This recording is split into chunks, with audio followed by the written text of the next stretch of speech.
Welcome to the fall meeting of the Chevy Chase Historical Society. I'm Angela Lancaster, and I'm honored to serve as president of the Chevy Chase Historical Society. Many of our board members are here with name tags around their necks, so please take a minute if you can and chat with them. We have a very, very special guest, a surprise guest today, Mary Ann Toohey, one of the two director emeritus has come from Boston, and we are delighted to have you. Gail Sansbury, the director of the Archive and Research Center, is here. Tyler Vashon, our graduate intern at the center, is also here, and I hope you get a chance to meet all of these wonderful people that make the Historical Society work. Before I turn the program over to Mary Sheehan, who is chair of the program committee, she will introduce Libby O'Connell, our speaker today. I've got a few announcements. 2016 is a very big year for CCHS. It's our 35th anniversary. We've been collecting, recording, interpreting, and sharing materials relating to Chevy Chase history since 1981. After the meeting, you'll be able to renew your annual membership in CCHS, and be sure you do so for 2016, as you don't want to miss the fun of our anniversary year. We'll also have on sale our award-winning DVD, Chevy Chase, Maryland, A Streetcar to Home, and book, The Place Names of Chevy Chase, Maryland. And of course, Libby will be signing her book, The American Plate, which you may also purchase in either hardback or softback or paperback. At your seat, you'll find an evaluation form, which we invite you to complete, so we may continue to improve the programs we bring you twice a year. After our speaker will collect your completed forms and draw for a prize. The prize. I'll leave up here. Also at your seat is a charming booklet conceived and prepared by Gail Sansbury, featuring recipes from our archives, which we hope you'll enjoy, take with you as a souvenir. After our speaker, we'll also have time for questions. And we'll invite you to join us for refreshments prepared by Helene Sachs, based on recipes from the American Plate, including, I understand, the Red Cross War Cake is one of the treats we'll have this afternoon. So now I'll turn it over to Mary Sheehan.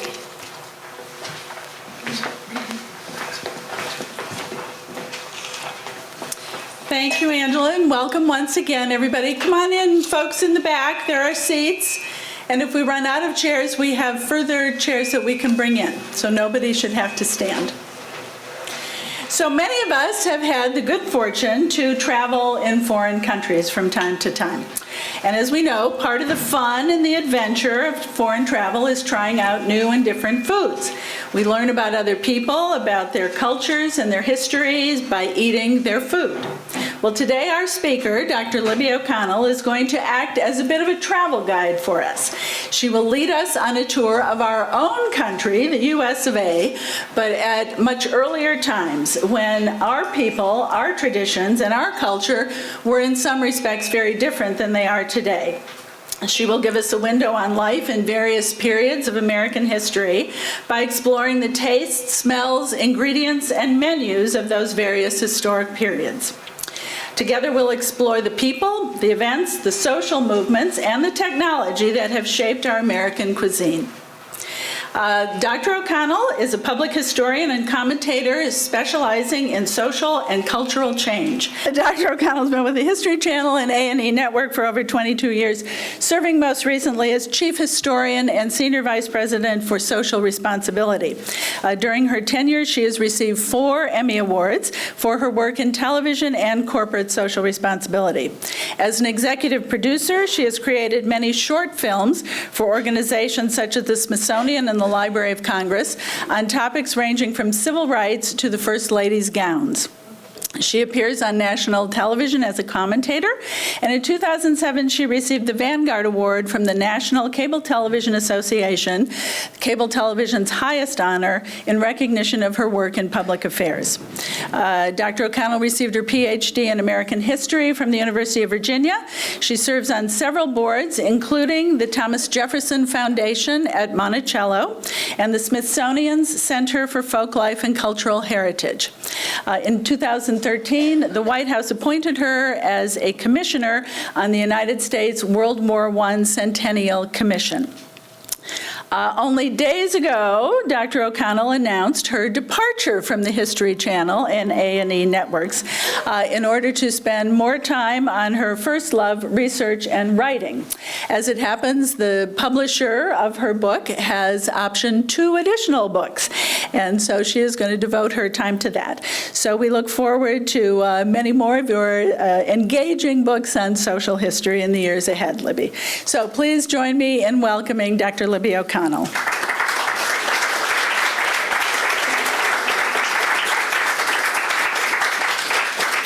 Thank you, Mary, for that nice introduction.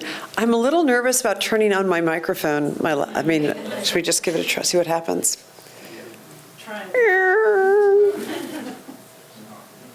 Well, maybe Okay. turn this one off. Yeah. It's right up here. This is on. Okay. Okay. All right. Good. Okay, great. Well, thank you so much for inviting me here. This is a nice turnout on a beautiful, sunny afternoon, so I appreciate your willingness to come inside. Look who's here, Cynthia. Hi. And oh my goodness. So I'm sorry, I didn't know there would be friends in the audience, but I certainly have them. We're all friends, exactly. My book looks at 600 years of American history, from 1400 to today, through the lens of food and a few drinks. It starts with the American Indians before the arrival of the European explorers, and it travels to our modern notions of superfoods and the dilemma of genetic modifications. I'm not going to go right up to that today. We're going to be focusing on some other parts of history. But I do believe that each food tells a story of its origins, of migrations, of technological change, or cultural development. And sometimes all of those factors. History is change over time, and food provides an intriguing window through which we can examine the sometimes slow, sometimes dramatically fast, but definitely inexorable changes to how we lived and how we ate. As Mary gave in her nice introduction to me, she gave my, my talking points for how I'm going to introduce this. So I'm going to go through this quickly. But I bet when you guys travel to other countries, you go to the marketplaces, you want to go to the cathedrals, see things that you learn about, and of course you taste the food, because that's how you explore this foreign land. And in a way, the experience is the same way. It gives you a way to understand the past in new and different ways. And the American plate can take you there. Tonight, I'm going to leave you on a quick tour. We're going to start in the colonial period, and then we're going to do some fun information about adult beverages. That cider really is not historically authentic, I have to tell you. But it's very good. It's just not very alcoholic. I was so disappointed. I'm just kidding. But that's true. It's not alcoholic. Then we're going to visit the 19th century. Then we're going to fly over the 20th century for a very modern ending with chili con carne. And then we'll have some time for questions. So as I speak, I want you to think about questions you might want to ask. So many people have asked me what inspired me to write this book. And here we go. Yeah. Okay. There we go. Many people asked me what inspired me to write the book. You'll notice that I read from my notes. I actually know my notes very well, but I'm so garrulous that you really want me to look at my notes, because otherwise you'll be here all night. I'm going, nah, this happened. Anyway,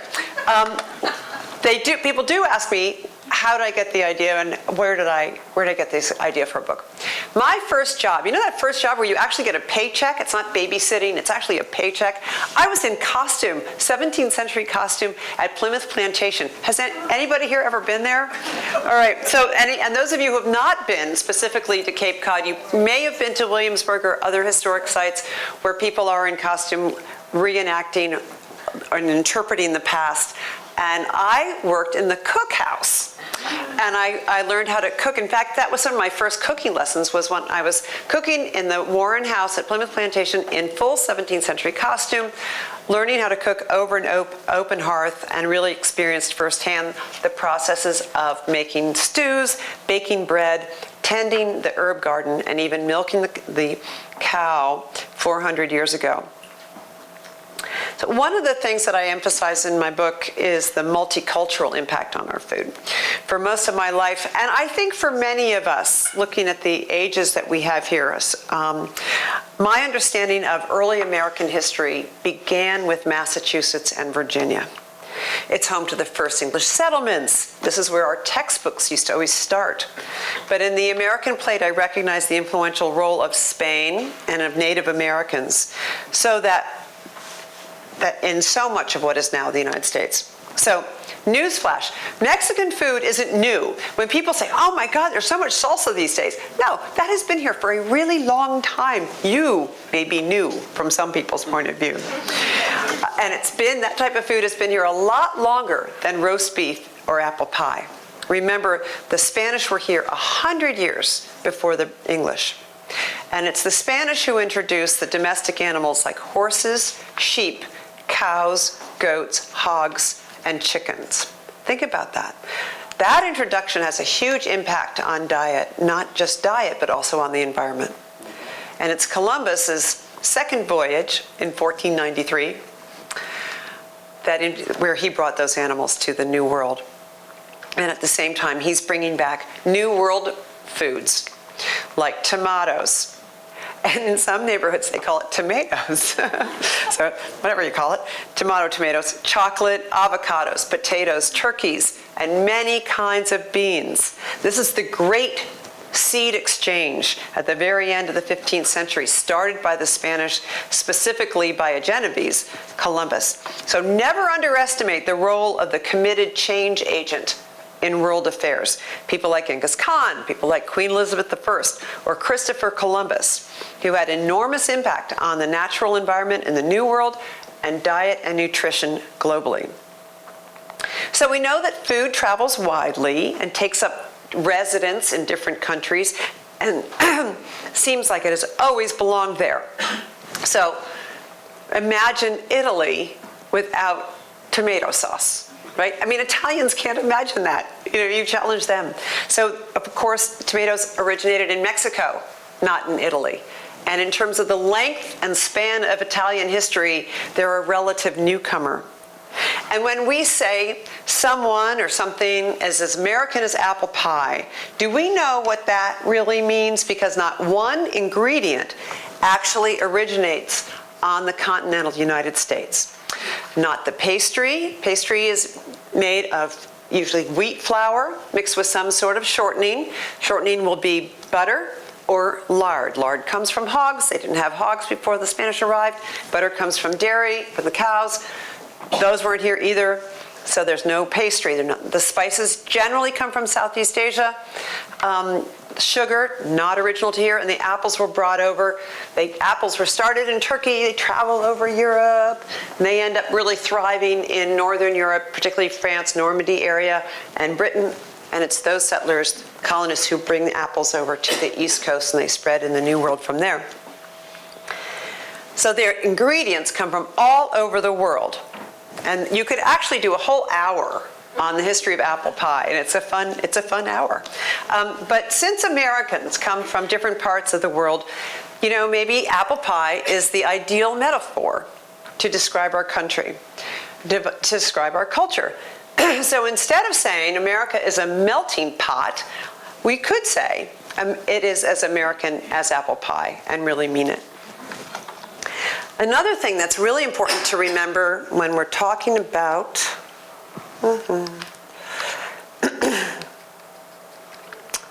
American food. I'm just going to flip this back and forth a little bit. One. This calls for glasses.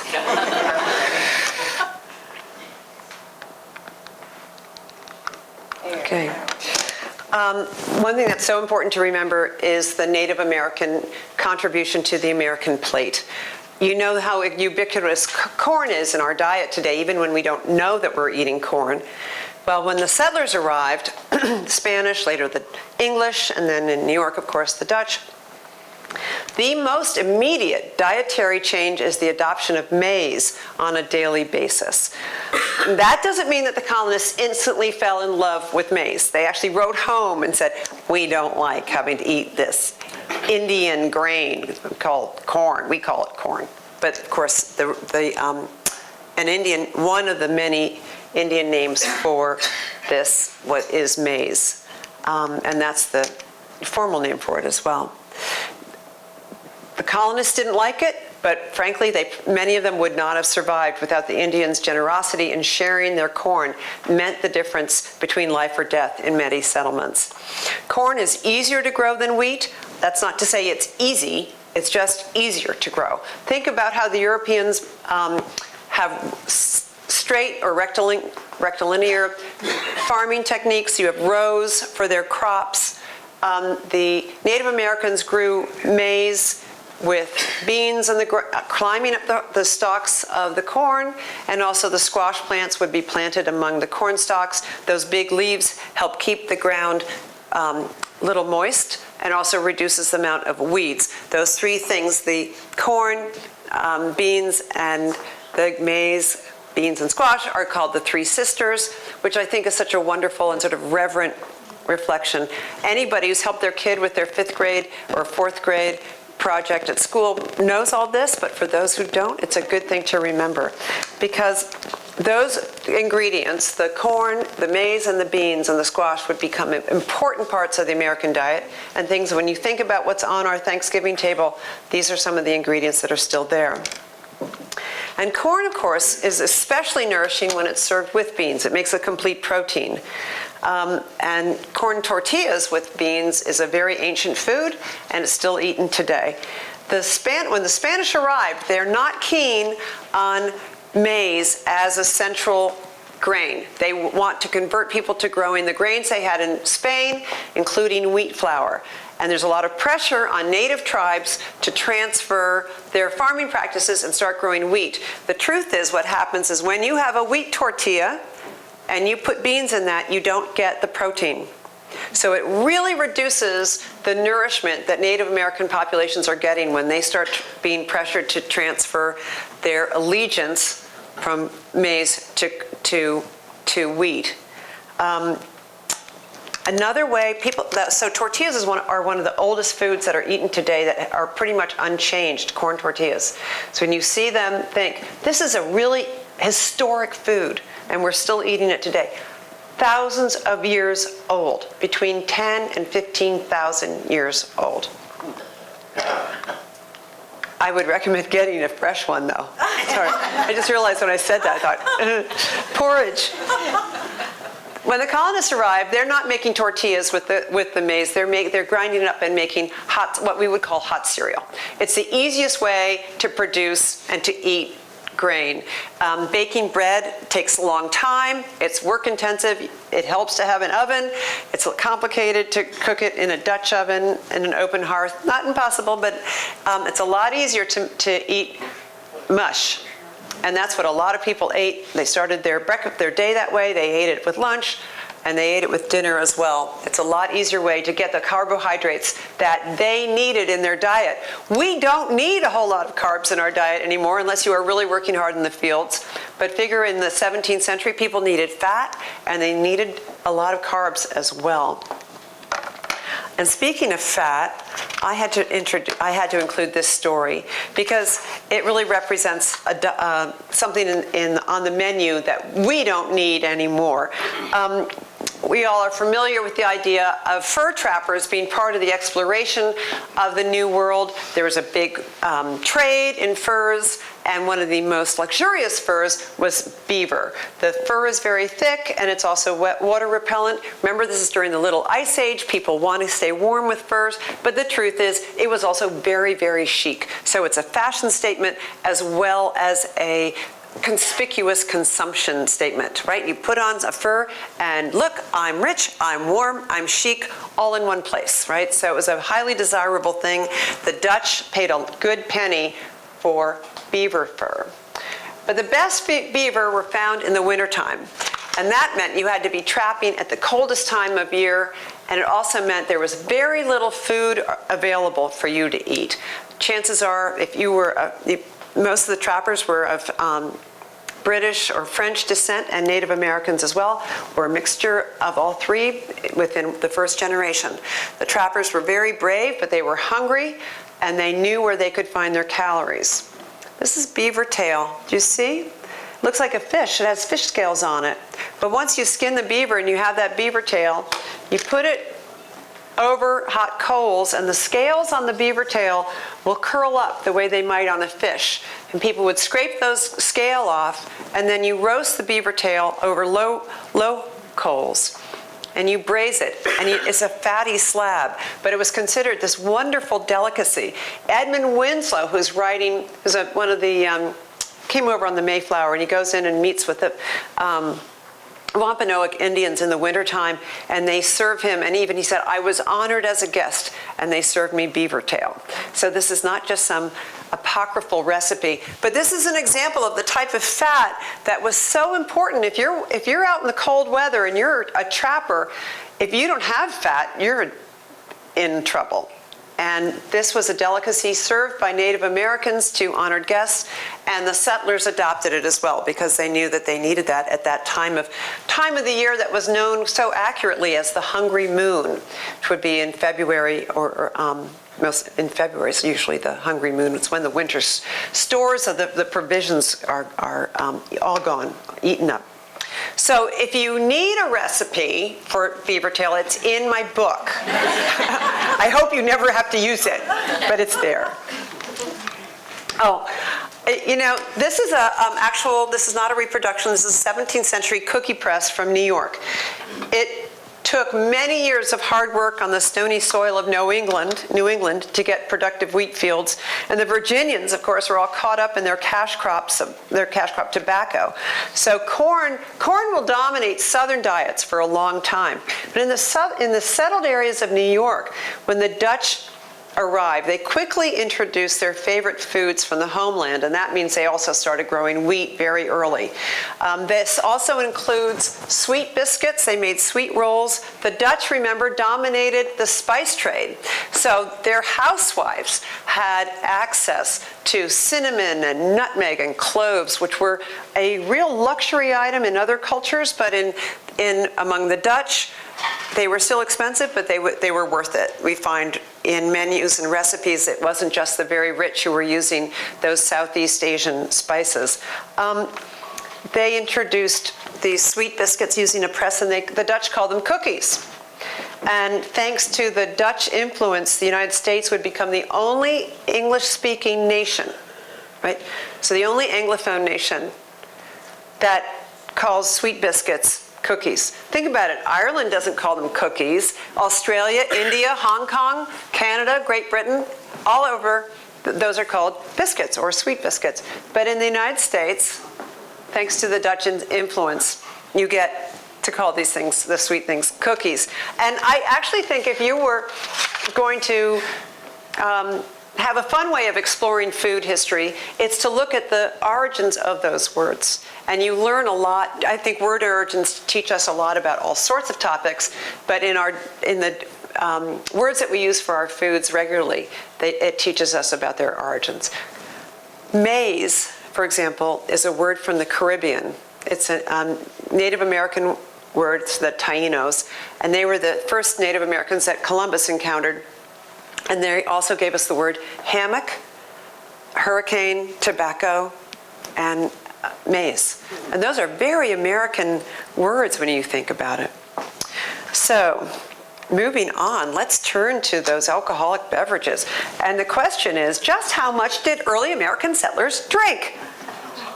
The answer is a lot. Exactly, you are right. First peoples, the Native Americans, did not drink distilled alcoholic beverages. They did not have that technology. But the Europeans did, and they brought it with them. The English settlers came from what we call a tavern culture, where beer accompanied most meals for young and old and in between. They would gather together at taverns or also in their houses and drink beer with most of their meals. The Spaniards enjoyed beer, but were primarily wine drinkers. And the friars, the Jesuits, as they were going up on the missions, developing the missions in California, were quick to plant productive vineyards and produce red wine at their missions. In fact, some of those vineyards were still productive up until until Prohibition, which very sadly was a time when those old vineyards were rooted up and burned. Isn't that tragic? It's just horrible. But really, this tavern culture, the Pilgrim Fathers, really we should call them the settlers, the Mayflower settlers on Cape Cod, complained about the lack of beer upon arrival. One of their first letters home is, "But there is no beer." And you think, really, what did you think? You're coming to the New World. You thought they were going to be like, "Hey, want to buy a beer?" I mean, what are they thinking? Nobody actually knew how to brew beer when they got there, and it wasn't so easy because in what we call the United States, in North America, there's something called there are these wild yeasts that make the brewing of beer a little more complicated if you're following the traditional British recipe. It's not until the arrival of the German immigrants in the 19th century that bring a predictable beer brewing recipe, and they're the ones that take over beer brewing. So what did the colonists drink? Because they wouldn't want to drink water. They thought water was bad for you. They drank hard cider and something called perry. Perry is made out of pears, all up and down the eastern seaboard. It's easier to make, it's less time consuming, it needs less finesse than beer making. So the first orchards for most of the colonial period were often for cider and for cooking apples and pears, not for the apples that today, most of our apples are consumed right out of hand when they're raw, right? But that was not the case in the colonial period. Americans also drank hard liquor.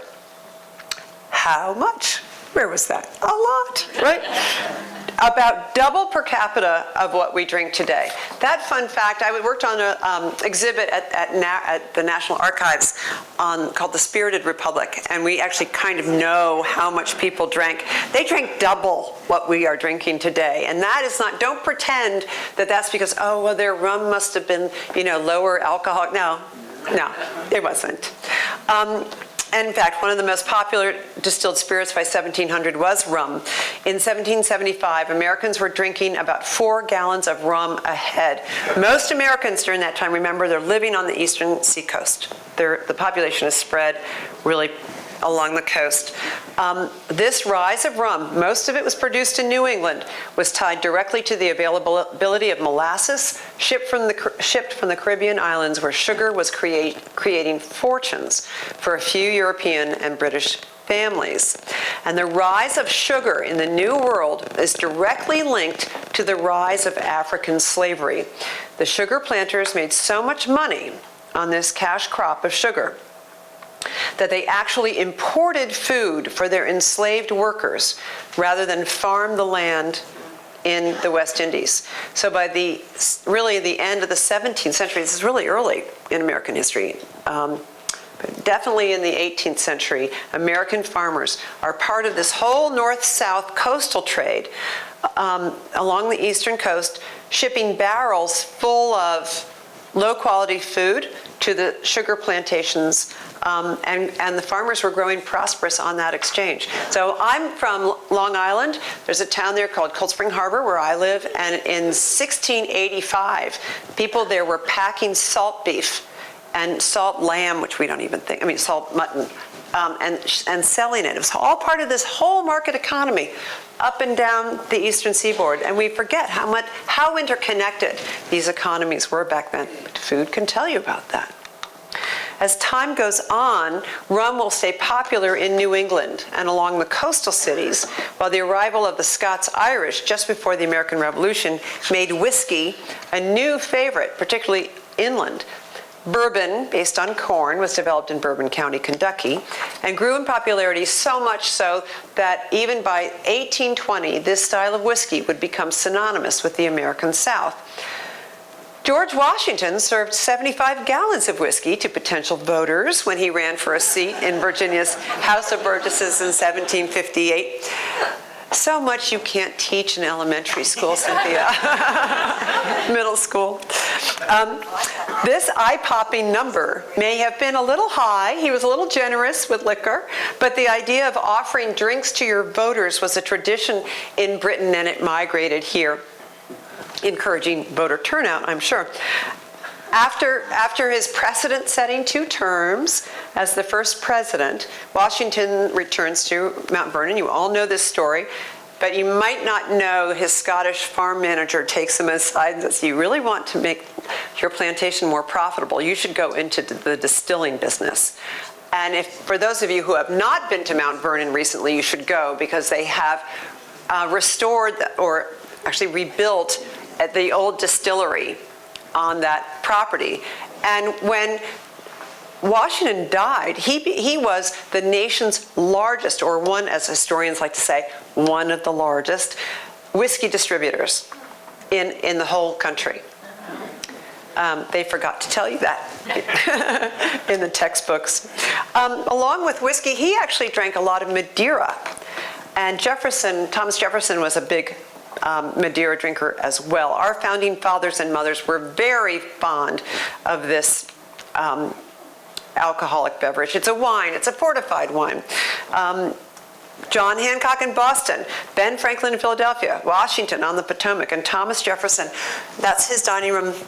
Have you seen that yellow room yet? It's really startling, and it's stunning, actually. When I was just there, I had dinner in that room last week by candlelight, and let me tell you, those walls just glowed. Anyway, Jefferson's liquor bill in the White House, or I should have said, the Executive Mansion, included $42,000 spent on Madeira.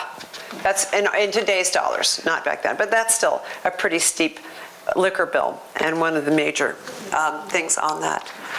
Jefferson also popularized new foods in the young United States, and such as macaroni, I don't know if you can read that, but this is from the National Archives. And I love this diagram. During his appointment as minister to France, Jefferson traveled to Italy and fell in love with the food, the countryside, and the architecture. Here's his sketch for the pasta maker, which he used. We believe he used it at the White House and at Monticello. Jefferson was one of these guys who always wanted to improve things. He could not leave well enough alone. In fact, if you really study his farm book, you'll see that the one thing he really made profit on was his tobacco crop. It's because he didn't mess with it. Everything else, I think if I plant over here, I'll do better. I'm going to try grapes. I'm going to do this. Not so good. But his tobacco crop, which he didn't fool around with, was very successful. But he always was striving for excellence in political theory and in vegetable gardening. I'm just going to quickly do this because I think along with sugar, rice is a very fundamental crop in terms of introducing slavery in the New World. Rice was introduced in Carolina in the 1680s, but it isn't until the 1700s that slaves from the west coast of Africa, particularly Sierra Leone, brought their skills across the Atlantic and essentially taught their masters how rice was grown in their home country. The price of rice was 400% higher than corn and 200% higher than wheat. And it makes Charleston one of the richest ports in the 13 colonies, second only to Philadelphia. And it was number 1 in the value of the ship's holds. So the most valuable cargo was being shipped out of Charleston at the time of the Revolution. That's Carolina rice. This is an image of gumbo.